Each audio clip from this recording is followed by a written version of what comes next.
বিসমিল্লাহির রহমানির রাহিম। প্রিয় দর্শক, আজকে আমরা শুনব রাসূলুল্লাহ সাল্লাল্লাহু আলাইহি ওয়াসাল্লাম এবং উম্মুল মুমিনিন আয়েশা রাদিয়াল্লাহু আনহার ভালোবাসার এক অনুপম ও মর্মস্পর্শী ঘটনা।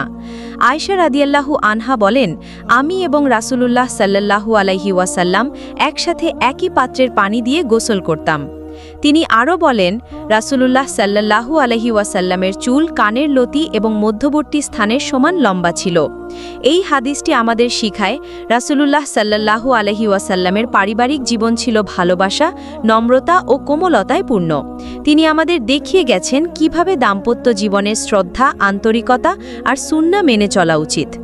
সহিহ হাদিস, আয়েশা রাদিয়াল্লাহু আনহা বর্ণিত, আল্লাহ তাআলা আমাদের সবাইকে রাসূলুল্লাহ সাল্লাল্লাহু আলাইহি ওয়াসাল্লামের উত্তম আদর্শ অনুযায়ী জীবন গড়ে তোলার তৌফিক দান করুন। আমিন।